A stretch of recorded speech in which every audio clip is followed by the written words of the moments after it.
Et bonjour tout le monde, j'espère que vous allez bien. Dans cette vidéo, on va voir ensemble un examen blanc du lycée LIDEX, sciences mathématiques.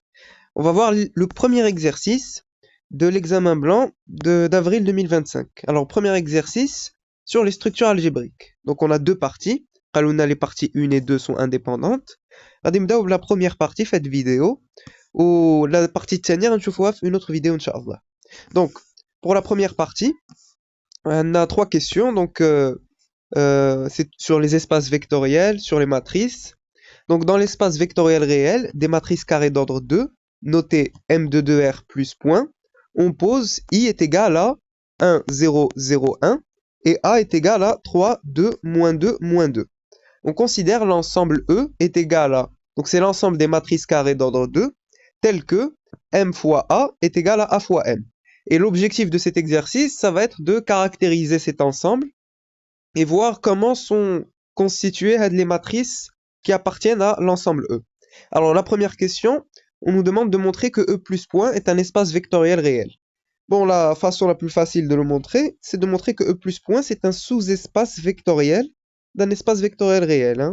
Et il se trouve que M de 2R plus point c'est un espace vectoriel réel. Donc l'objectif, ça va être de montrer que E plus point c'est un sous-espace vectoriel de M de 2R. Alors, tac. Donc on nous a donné l'ensemble E Wahda. Et on a les deux matrices, la matrice I, donc c'est la matrice unité, la matrice identité. Et on a la matrice A Yahadi.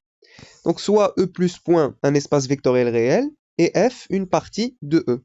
On dit que F est un sous-espace vectoriel de E, si et seulement si on a des deux conditions. F est différent de l'ensemble vide, et pour tout alpha bêta dans R au carré, pour tout xy dans F au carré, alors ici j'ai pris des vecteurs, c'est un rappel chaque âme, mais avec des matrices, donc on va juste remplacer.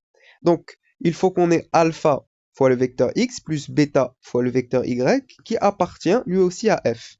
Donc bien sûr, on travaille avec des matrices, donc à la place des vecteurs, on va mettre des matrices. Donc E est différent de l'ensemble vide car la matrice I, elle appartient à E. Alors pourquoi? Parce que I fois A est égal à A fois I est égal à A. Ça fait partie des propriétés de cette matrice-là. C'est la matrice unité.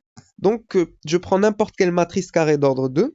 Normalement, j'aurai I fois A est égal à A fois I est égal à A. Avec A, c'est une matrice carrée d'ordre 2, effectivement. Bien sûr, on peut le vérifier.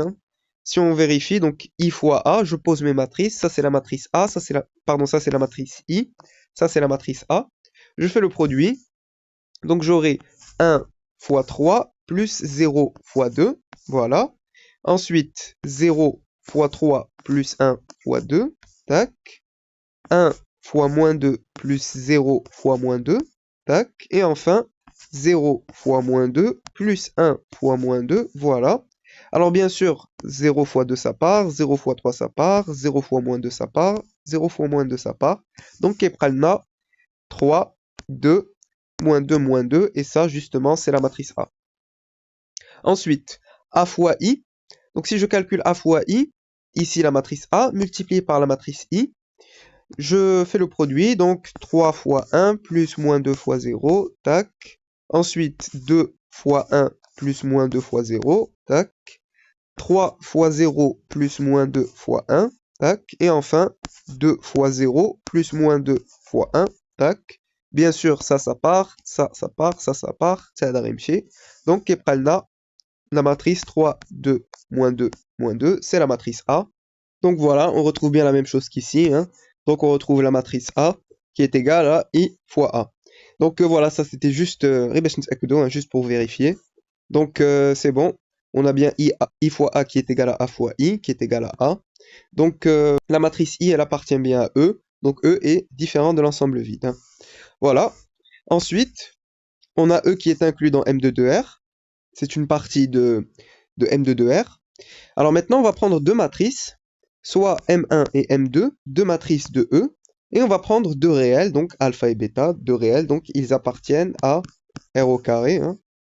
Donc on va calculer alpha M1 plus bêta M2 fois A. Alors on va voir si justement on retrouve bien quelque chose qui appartient à E.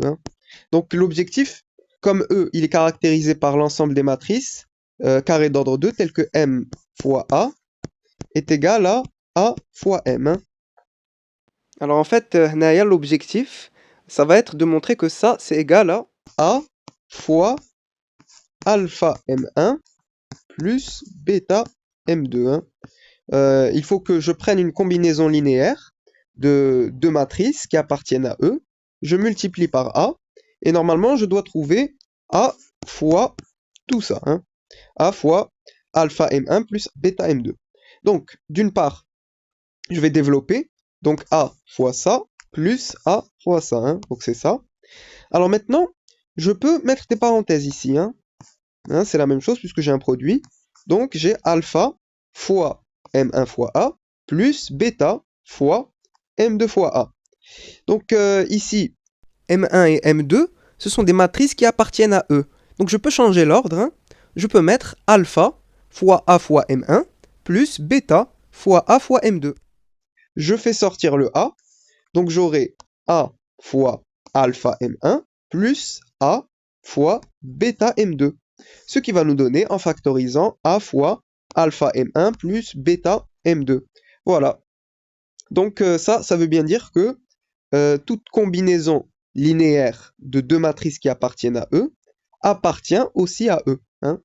Donc voilà, on a bien alpha M1 plus bêta M2 qui appartient à E. Hein, puisque je peux prendre alpha M1 plus bêta M2, je multiplie par A, je retrouve bien A fois alpha M1 plus bêta M2. Voilà. Donc c'est bon. Donc on peut dire que E est un sous-espace vectoriel de M de 2R. Alors bien sûr, c'est E plus point, M de 2R plus point, mais c'est sous-entendu. Hein. Donc on peut garder juste E et M de 2R. Hein. Donc on a bien un sous-espace vectoriel. Donc ça veut dire que E plus point est un espace vectoriel réel. Hein. Voilà. Très bien. Donc on passe à la question suivante. Question 2, soit M est égal à, donc c'est la matrice carrée d'ordre 2, l'effet A x, y, z, t, tel que x, y, z, t appartient à R puissance 4, une matrice de M de 2R. Calculez M fois A et A fois M. Donc là, su'al sahel, on fait juste le produit dans un sens puis dans l'autre. Donc je calcule, donc on pose M est égal à x, y, z, t, une matrice de M de 2R, donc c'est une matrice carrée d'ordre 2. Donc on calcule M fois A. Ça, c'est la matrice M fois la matrice A. Alors ici, petite astuce, mais le produit de deux matrices, vous la première matrice il y a la matrice M, la deuxième matrice il y a la matrice A. Pour faire le produit, normalement, on dit plus facilement, hein. Puisque comment je fais pour trouver la première case? X fois 3 plus Z fois 2, hein, 3x plus 2Z. Y fois 3 plus t fois 2, hein, 3y plus 2t, x fois moins 2 plus z fois moins 2, donc c'est moins 2x moins 2z, et enfin y fois moins 2 plus t fois moins 2, c'est moins 2y moins 2t. المهم هذه واحد لاستيوس كنوريها لكم هكا إذا كنتو محتاجينها، مي إذا بغيتو تحسبوا نيشان بحال هكا vous pouvez, hein, bien sûr. هذه غير واحد لاستيوس زايدة. المهم donc on trouve M fois A, donc c'est cette matrice-là, hein, voilà. Très bien, alors maintenant, on va calculer A fois M, hein. On va voir si on obtient la même chose. Donc ça c'est la matrice A fois la matrice M. Donc là, je remets la même astuce donc je pose la première matrice la deuxième je fais le produit, donc 3 fois x plus moins 2 fois y, c'est 3x moins 2y, 2 fois x plus moins 2 fois y, donc c'est 2x moins 2y, 3 fois z plus moins 2 fois t, 3z moins 2t, et enfin 2 fois z plus moins 2 fois t, c'est 2z moins 2t. C'est bon, voilà, donc on a trouvé A fois M, donc c'est cette matrice-là. Hein. Ça fait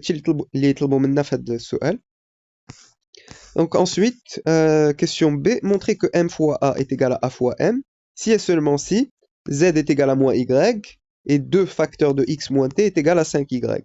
Donc là, on doit montrer une relation d'équivalence. Donc on va poser que M fois A est égal à A fois M, et non, on les avait déjà calculés. Donc soit M qui est égal, donc c'est cette matrice-là, une matrice de M de 2R, on a M fois A est égal à A fois M, équivaut à, donc je reprends la première matrice, les Kunchbart, quand il y a dit, Hein. Donc voilà, m fois a, c'est celle-là, est égal à a fois m, donc c'est cette matrice-là. Hein. Je la mets ici. Alors maintenant, je vais procéder par identification. J'aurai un système. Hein. Ça est égal à ça, ça est égal à ça, ça est égal à ça, et ça est égal à ça. Hein. Donc, j'ai le système. Donc, 3x plus 2z est égal à 3x moins 2y. Voilà. La même chose pour les autres lignes. Hein. Alors, j'ai 3x, ça part. Moins 2t, ça part. Donc, j'ai 2z qui est égal à moins 2y. Et j'ai moins 2y qui est égal à 2z. Hein. Donc, les deux lignes, c'est les mêmes. Hein. Ensuite, j'ai moins 2z, 3z. Donc, je peux faire des changements faits de la ligne. J'ai aussi 3y moins 2y. Je peux faire des changements faits de la ligne aussi. Donc, je me retrouve avec, donc, les deux lignes, c'est les mêmes. Hein. La première ligne et la quatrième, c'est les mêmes. Donc, je pourrais en enlever une. Et alors, j'ai moins 2z et 3z, je le fais passer de l'autre côté. Donc, ça nous fait moins 5z ici. Hein. Moins 2x moins 5z est égal à moins 2t. La troisième ligne, j'ai 3y ici et j'ai moins 2y ici. Donc, si je fais passer moins 2y de l'autre côté, j'aurai 3y plus 2y, c'est 5y. Et had plus 2t de l'autre côté, ça devient moins 2t. Donc j'ai 5y qui est égal à 2x moins 2t. Très bien. Alors, ce système, il est équivalent à celui-là. Donc bien sûr, les lignes, c'est les mêmes, donc je peux en enlever une. Donc là, maintenant, j'ai un système fait 3 lignes. Alors, ici, les deux, bien sûr, je peux les enlever. Donc j'ai z qui est égal à moins y. Et moins 2t est égal à moins 2x moins 5z. Donc je peux enlever le moins et je change les signes. Donc 2t est égal à 2x plus 5z. Et fait de la ligne donc j'ai 5y qui est égal à 2x moins 2t, je factorise par 2, donc 2 facteurs de x moins t. Je vous rappelle qu'on doit montrer que m fois a est égal à a fois n, équivaut à z est égal à moins y, donc ça c'est bon, et 2 facteurs de x moins t est égal à 5y, donc c'est bon. Alors on a fait de la deuxième ligne, c'est que la deuxième ligne c'est la même que yimma la première ou la troisième. Donc je vais prendre la deuxième ligne, 2t est égal à 2x plus 5z, ce qui est équivalent à j'isole 5z, donc 5z est égal à 2t moins 2x, ce qui est équivalent à 5 fois moins y, puisque z est égal à moins y, est égal à 2t moins 2x. Donc maintenant, pour enlever le moins, je vais changer les signes ici. Donc j'ai 5y qui est égal à 2x moins 2t. Je factorise par 2. Donc 5y est égal à 2 facteurs de x moins t. Et là maintenant, je trouve la même ligne qu'ici. Hein. Donc ces deux lignes-là, c'est les mêmes. Donc au final, j'ai m fois a qui est égal à a fois m est bien équivalent à z est égal à moins y. Donc c'est ma première ligne ici, donc il y a dit, et 2 facteurs de x moins t est égal à 5y. Hein. Donc c'est ce que j'ai ici. Voilà, c'est les deux lignes là. Voilà. Donc ça c'est bon. Ensuite, on passe à la question C. En déduire que m fois a est égal à a fois m équivaut à m est égal à x moins 3y sur 2 fois i plus y sur 2 fois a. Alors en fait, bien sûr, on va s'appuyer sur la question précédente, mais pour la question B, qu'est-ce qu'on a montré? En fait, m fois a est égal à a fois m. Ça, c'est ce qui caractérise toutes les matrices qui appartiennent à l'ensemble E. Donc là, en fait, on a la matrice M qui s'écrit sous cette forme-là, x, y, z, t. Donc en fait, on va pouvoir réécrire cette matrice-là, puisqu'on a trouvé z qui est égal à moins y, et ici, pour trouver le t, donc je vais l'isoler, et j'aurai comment s'écrivent toutes les matrices qui appartiennent à l'ensemble E. Toutes les matrices M de cette forme-là, qui appartiennent à l'ensemble E. Hein, puisqu'il me restera juste à isoler le t, et j'aurai trouvé le t d'ailleurs. Donc, d'une part, on va trouver comment s'écrit la matrice, cette matrice-là. Hein. La matrice M est égale à x, y, z, t. Donc, soit la matrice, une matrice de M de 2R. On a déjà montré cette relation d'équivalence. Donc, ce que je vais faire, je vais isoler le t. Hein. Donc, j'aurai, alors, z est égal à moins y, et si je développe, donc j'aurai 2x ici, je le fais passer de l'autre côté, j'ai moins 2x. Et ici, j'aurai 2 fois moins t, donc c'est moins 2t. Alors maintenant, je fais passer à moins 2 de l'autre côté, au dénominateur. Donc j'aurai moins 2x sur moins 2, c'est x. Hein, et 5y sur moins 2, c'est moins 5y sur 2. Donc là, j'ai trouvé le t qui est égal à x moins 5y sur 2. Donc je peux remplacer ici t par hetché, et je peux remplacer z par moins y. Donc, m fois a est égal à fois m, équivaut à m s'écrit sous cette forme-là. xy moins y, x moins 5y sur 2. Hein. Donc toutes les matrices qui appartiennent à l'ensemble E s'écrivent sous cette forme-là. Voilà. Fin de la question C, qu'est-ce qu'on nous a demandé? On doit en déduire que m fois a est égal à fois m équivaut à m s'écrit sous cette forme-là. Donc une combinaison linéaire de la matrice I et de la matrice A. Alors on a la matrice I, c'est celle-là, c'est la matrice unité, la matrice identité, et on a la matrice A, هي هذه. Donc ce qu'on va faire, tac. Donc nous on a la matrice A et la matrice I au Mahado, et on doit montrer cette relation d'équivalence. Donc en fait, on va chercher alpha et bêta dans R au carré, tel que la matrice M est égale à alpha I plus bêta A est égale à I, c'est la matrice 1, 0, 0, 1, et la matrice A, c'est la matrice 3, 2, moins 2, moins 2. Alors, je vais faire rentrer alpha et bêta fausses les matrices. Donc, j'aurai ici alpha 0, 0, alpha, plus 3 bêta, 2 bêta, moins 2 bêta, moins 2 bêta. Je fais la somme, donc c'est alpha plus 3 bêta, 0 moins 2 bêta, 0 plus 2 bêta, alpha moins 2 bêta. Donc j'aurai la matrice alpha plus 3 bêta, 2 bêta, moins 2 bêta, alpha moins 2 bêta. Très bien. Alors l'objectif, c'est de montrer que c'est de trouver alpha et bêta. Hein. Donc j'ai alpha i plus bêta alpha qui est égal à ça. Et je veux montrer que alpha i plus bêta a, qui est égal à m, est égal à ça. Hein. X moins 3y sur 2 fois i plus y sur 2 fois a. Donc j'ai trouvé ma matrice M qui s'écrit sous cette forme-là, et je cherche alpha et bêta. Donc je vais procéder par identification, hein, puisqu'on a déjà la matrice M qui s'écrit sous cette forme-là. Donc par identification, alpha plus 3 bêta est égal à x, ensuite 2 bêta est égal à y, ensuite moins 2 bêta est égal à moins y, et enfin alpha moins 2 bêta est égal à x moins 5y sur 2. Hein. Donc par identification, je me retrouve avec ce système-là, hein, qui m'a dit x est égal à alpha plus 3 bêta, donc voilà. La même chose pour les autres lignes, hein, donc j'ai le système. Ces deux lignes, c'est les mêmes, hein. Y est égal à 2 bêta, moins y est égal à moins 2 bêta, hein, c'est les mêmes, hein, juste j'enlève le moins, je me retrouve avec la même ligne. Donc ce système, il est équivalent, hein. Je peux retirer une ligne, donc maintenant je retire celle-là, et je garde Hadi. Et donc mon objectif c'est de trouver bêta et alpha, donc de l'autre côté, j'aurai bêta est égal à y sur 2. Hein. J'ai trouvé bêta est égal à y sur 2, donc je viens de la ligne et je remplace bêta par y sur 2. Hein. J'aurai x est égal à alpha plus 3y sur 2. Et ici, fait de la dernière ligne, bêta je le remplace par y sur 2, donc j'ai ici moins 2y sur 2. Et bien sûr, had moins 5y sur 2, de l'autre côté, ça devient plus 5y sur 2. Voilà. Donc j'ai le système qui est équivalent à, donc ici j'ai moins 2y sur 2 plus 5y sur 2. Alors, moins 2y plus 5y, ça nous fait plus 3y, hein, donc plus 3y sur 2. Donc j'ai x qui est égal à alpha plus 3y sur 2. Et ici à obtenir, j'ai x qui est égal à alpha plus 3y sur 2. Donc les deux lignes, c'est les mêmes, hein, donc je peux en enlever une. Donc je me retrouve avec un système qui fait deux lignes. J'ai bêta qui est égal à y sur 2, la deuxième ligne. Et la première ligne, j'isole alpha, puisque mon objectif c'est de trouver alpha. Donc 3y sur 2 de l'autre côté.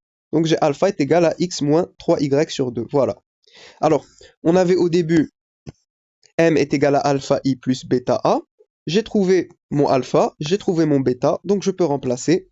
Donc au final, j'ai m fois a est égal à a fois m, équivaut à m est égal à, je remplace alpha par x moins 3y sur 2, voilà, fois i, plus, je remplace bêta par y sur 2, donc plus y sur 2 fois a. Voilà, c'est ce qu'il fallait montrer. Parfait. Ensuite, la question 3, montrer que IA est une base de E. Alors d'ailleurs, pour montrer que la famille IA c'est une base de E, on va faire appel à des notions. Ce sont les notions de famille libre et famille génératrice, hein. Pour montrer que IA c'est une base de E, il faut montrer que IA c'est une famille libre et que c'est une famille génératrice. Alors bien sûr, on va faire un rappel. Donc, tac, la famille B, c'est une base de E lorsque B est une famille libre et B est une famille génératrice. Alors, comment montrer que B c'est une famille génératrice? Donc, pour la famille génératrice, pour tout vecteur X appartenant à E, il existe des réels qu'on appelle alpha 1, alpha 2 jusqu'à alpha n, donc appartenant à R puissance n. Ça dépend du nombre de réels qu'on a ici, tel que le vecteur X est égal à la somme pour i allant de 1 jusqu'à n de alpha i fois le vecteur x indice i. Alors ça, c'est pour famille génératrice. Ensuite, pour famille libre, pour tout réel, donc ça dépend du nombre de réels qu'on a, donc appartenant à R puissance n, la somme pour i allant de 1 jusqu'à n de alpha i fois le vecteur x indice i est égale au vecteur nul, implique que tous les réels qu'on a, de alpha 1 jusqu'à alpha n, sont tous nuls. À ce moment-là, on dit que les vecteurs x1, x2 jusqu'à xn sont linéairement indépendants. Donc bien sûr, ici j'ai mis un rappel en général, j'ai mis des vecteurs, nous on travaille avec des matrices. Alors combien d'éléments on a dans la famille qu'on nous a donnée? On en a deux. On a la famille IA. Donc pour montrer que IA c'est une famille génératrice, j'ai mis le vecteur x est égal à la somme pour i allant de 1 jusqu'à n de alpha i fois le vecteur xi.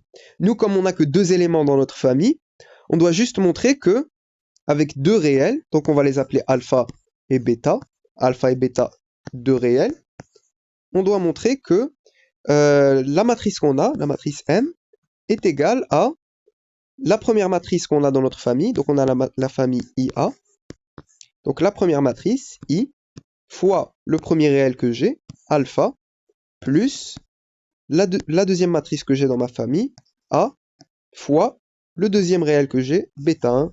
On doit juste montrer que M est égal à alpha I plus bêta A, et je dois trouver alpha et bêta. Alors ça, justement, on l'avait déjà montré dans la question précédente, hein. Donc pour la famille génératrice, on l'a déjà. Et pour la famille libre, donc quand je fais la somme alpha I, xi, donc alpha i le réel et xi le vecteur, est égal à 0, le vecteur nul, ceci doit nous donner que tous les réels que j'ai sont tous nuls, hein. Donc ça veut dire que nous, on a la famille IA.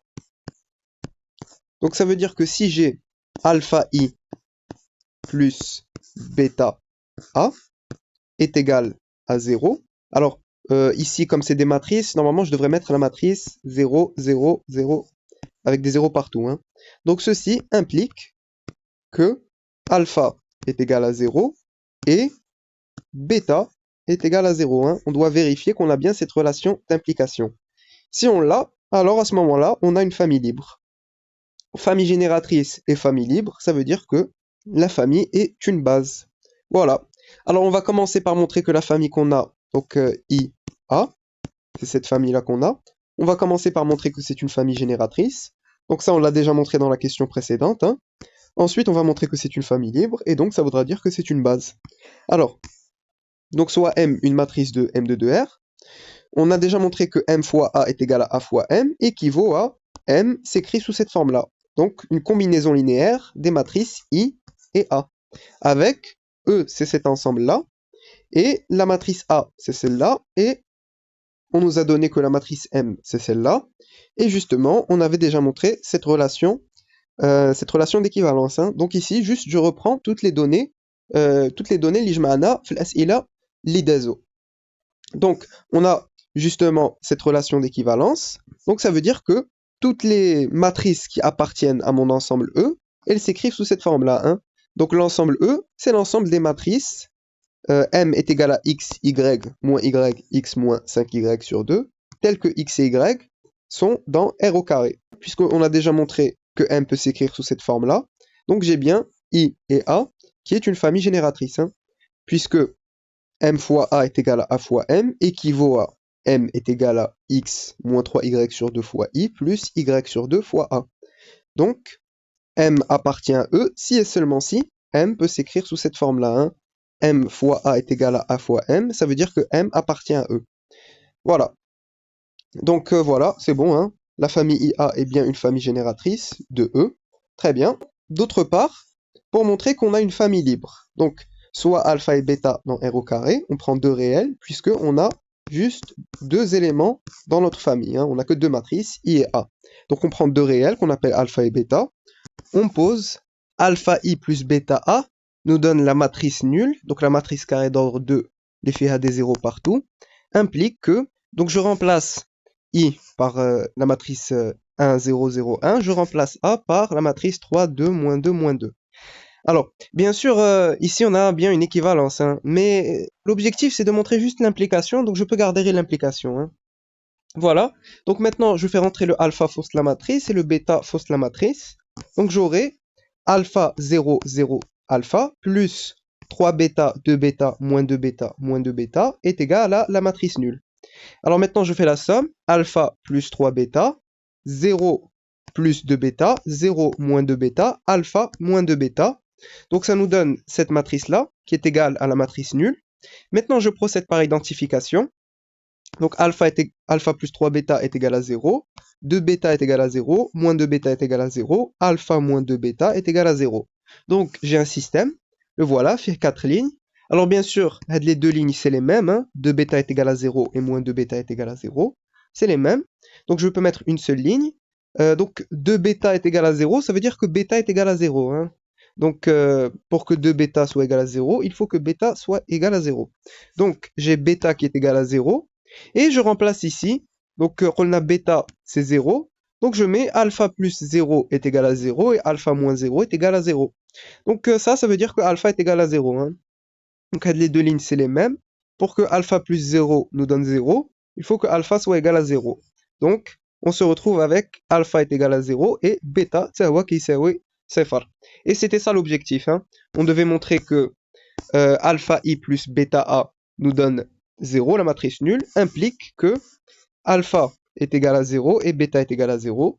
Donc ça veut dire que la famille IA est bien une famille libre. Voilà, donc on a montré que c'est une famille génératrice, que c'est une famille libre. Donc conclusion, IA est une base de E. Voilà, donc on a terminé la première partie de cet exercice. La deuxième partie, donc j'espère que cette vidéo vous a plu. N'hésitez pas à mettre vos remarques et vos suggestions en commentaire.